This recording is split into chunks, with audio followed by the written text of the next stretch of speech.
Hey everyone, welcome to another exciting episode of the Movieclips Instant Trailer Review Show. I'm Jimmy. And I'm David. And today we are reviewing the third Avengers Age of Ultron trailer, which just released. Yeah, so we are closer now to May when this movie comes out than ever before. This is probably going to be the last trailer, and it shows a lot of new footage. We're really excited to go over this. So let's do it. So right off the bat, the big difference between this trailer and all the other ones is the destruction. Like, if you look at all the trailers sort of lined up, this one sort of picks up, I think, midway through the second one that was released. So we've gotten rid of all of like the introing of the teams and all the fun stuff, and now it's just like really dark. And this is Ultron right here, voiced by James Spader. And earlier we saw him in Europe, I think. We assume it's Europe. This feels like some sort of Bavarian castle, don't you think? Yeah. I mean, architecturally speaking, it looks like it's definitely Europe. Like and now, Switzerland. That's one of the Avengers jets for sure. Mm-hmm. This is I think one of Iron Man's suits that looks like it's been destroyed. Then we have Ultron unplugging himself, so he's like, I'm going on my own now. And that's kind of the premise of what this movie is. Yeah, with the whole no strings on me. Yeah. There's actually like a physical manifestation of the string. The one thing I'll note, I have to say about this trailer is, obviously this world looks way more dark and bleak than anything we've seen. The colors are very desaturated. But even like this place, it's like, it's not bad enough that everything is already just completely decrepit, but they're going to add more explosions to this poor place. Now, we've read in interviews, Hank Pym and Ant-Man Scott Lang will not be showing up. But again, that's what's being said. It could still be a surprise later. For all we know, Ant-Man is really small. He's just sitting in what, like, he could be in this scene right now. He could be like, really tiny, just hanging out. There's a cameo, yeah. Now, this is the first time we're hearing about this. Like, it was always sort of speculated, like, Hank Pym will not be creating Ultron. That was sort of set up a long time ago. They'd have to find a new thing. And it was always really speculated that it would be Tony Stark doing it at some level. And this pretty much confirms, like, yes, this is the storyline. Tony Stark tried to just sort of create an artificial army to police the world and ended up accidentally creating Ultron.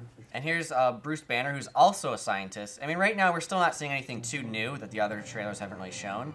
We're definitely seeing that these are sort of the Ultron drones attacking.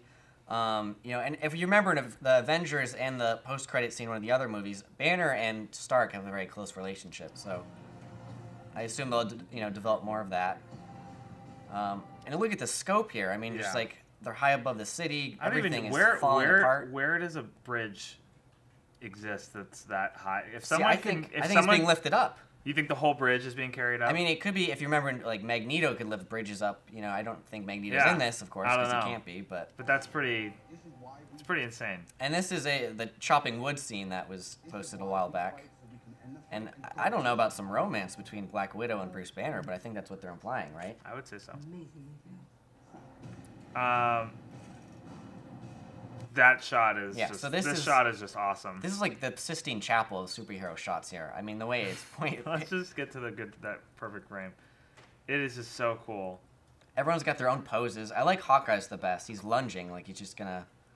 Well, it kind of looks like Captain America's riding Iron Man, which is pretty funny. But yeah, the one thing I think that Joss Whedon is carrying into this movie is he really did such a great job with the first Avengers is the composition of the way all these characters fit together, not only within a frame, but like within the Battle of New York, like going from one fight to the next in this seamless fashion. It really gives you a good idea of the scope and the scale of all these people, and this really, again, helps to illustrate all of that. Yeah, we're not entirely sure who these soldiers are right now, because those are not Ultron robots, and I don't think Ultron can control humans. So there's going to be some sort of human villain, I think, is what we're finding out. And I love the contrast of the snow. We've seen some of these shots. Now I'm pretty sure that's the scepter from Avengers that Loki had. So I don't know how that's going to work in, but that's going to be great. And we don't really know much about Loki's appearance in this movie. We haven't seen anything yet, so. I like this. The superheroes are just kind of standing around like a normal apartment. Like, I love that contrast. Except for Thor. Like, but it's funny because, like, Bruce Banner looks like he's got a stomachache. Bruce Banner looks too like much ice cream. He got some food poisoning or something. He just woke up. He just went over for a sleepover in his PJs or something. But But yeah, I think what's nice is this movie is really showing more of the vulnerabilities of these characters that a lot of the other films have sort of brushed over. This almost reminds me of like the 1990 Ninja Turtles movie when the Ninja Turtles are in that cabin and they're like regrouping and getting ready for the big fight. Like I really think that's what this is. Yeah, I don't know if a lot of people like that reference, but I think you're probably correct in your feeling on that. So here's Nick Fury. Now this looks like something important, but I don't know really what this. It's like a missile factory, and I kind of feel like Ultron. Maybe he's building missiles. I don't know. We don't know yet. But if you notice, he also could just take over like a weapons depot or some arms building. He has Scarlet Witch and Quicksilver with him, and interviews have said that they're not going to start out good guys. Yeah. Now there's a shot coming up that is just so incredibly epic. I mean, this is pretty awesome. One thing we see in this for the first time, you can go back a little bit and you can see it on Black Widow's suit, is she has electricity in this movie. Yeah. So her suit has these special blue cables that are sort of let her use electric shock while she's fighting, which is pretty cool. We can tear them apart. I mean, so this is the Hulkbuster costume that Iron Man, maybe he's wearing, maybe Ultron is controlling it. We still don't really know. I bet that's gonna be like a big showpiece. That shot and here, was pretty awesome. Scarlet Witch is definitely doing something with mind control. Over Black Widow. And this is amazing. This shot is really cool, and I'm really excited to see how this Quicksilver. This Quicksilver behaves. It looks already like they're going to do some things a little bit similarly, because I think the only way you can really show something moving so quickly is through slow motion, which just is the logical sort of translation of that on film. But obviously seeing X-Men Days of Future Past, like that kitchen sequence is going to be very difficult to beat, to match. So even though it's the same Quicksilver from the comics, they are different. Like Magneto can't show up on this because of legal rights. Fox owns the rights to X-Men.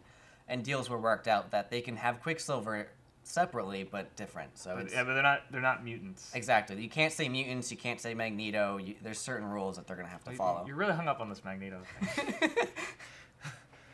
But they're really using the Inhumans branding. I don't know if they'll bring up them as Inhumans in this. When they were first introduced in the end credit sequence, they were called Miracles. Yeah. So this is kind of cool. Captain America's like on the top of the car and it's flipping. It's really cool. The sound design in this is really well done, and this is the sort of heroic call to action here.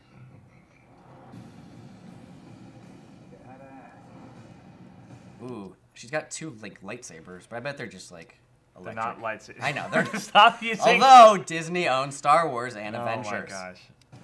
Can you go? Let's go back for a second, because that's like one of our. That's a really good shot of Ultron to just take a look at, and also again it gives you. Well, I mean, all these drones or stuff. I wonder if the Tesseract or the scepter that Iron Man is holding is what is really powering some of the Ultron robots, because they glow with that blue. Yeah. I wonder if he's sort of pulled some of that, or if it's more of just like the arc reactor like he'd done in Iron Man and all those films. This is definitely a very destroyed city. Yeah, so. And I mean, it also Ultron apparently has the ability to levitate. I wonder if he's sort of in all these sort of AI movies. You always see that the AI becomes more intelligent than the creator is, and sort of figures out new forms of science and ways to manipulate energy and matter and all that stuff. So I have to assume that Ultron's able to do something along those lines. But anyway, there's still more, so let's play.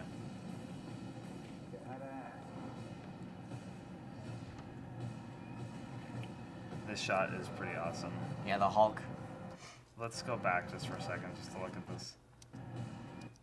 What do you think this is? It looks so much like Iron Man Stark technology. I bet it's like a magnet to draw them all into it.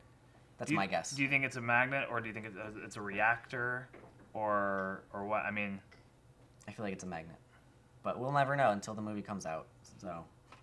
So who do we have in the shot? We have Hulk. We have Captain America. I'm assuming this is Scarlet Witch here. Yeah. There's Thor, Iron Man, Hawkeye, Black Widow, the Hulk. Quicksilver is probably moving really quick. We can't see him. Now there is one other character that has not been featured at all in any of the trailers or anything Correct. like that.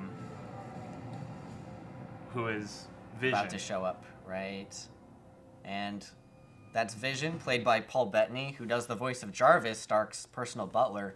Now, I assume this is obviously a Stark humanoid robot for sure, because if you're getting the same guy to do the voice and the physical Right, so this portrayal, must then be the physical manifestation of Jarvis, which is going to be which awesome. is pretty cool. And we've seen stuff on the posters of Vision, but this is the first video footage we're finally seeing. And it looks as like his eyes have sort of gears in them and stuff, but he's the android son of Ultron, but he sort of casts himself out from being under his father's shadow. And if you know, in the comics, Scarlet Witch and Vision hook up, so maybe something will happen there. It's pretty trippy. But yeah, I was really hoping to see Vision in this trailer. That's really what I went in here looking for. So it's nice that they just threw a little tease at the very end. It was a nice touch. But all in all, I mean, I can't say enough about this movie. I'm super excited. Like you said, you don't want to get too deep into it because you want to keep some of the magic alive. Yeah, so this is gonna be the biggest movie of the year until Star Wars comes out, of course, at the end of the year. But I mean, it's the biggest tentpole, so I'm very excited. And don't forget, you guys can get your tickets now on Fandango. They just went on sale today. But yeah, for Movie Clips, I'm Jimmy. And I'm David. Thanks for watching.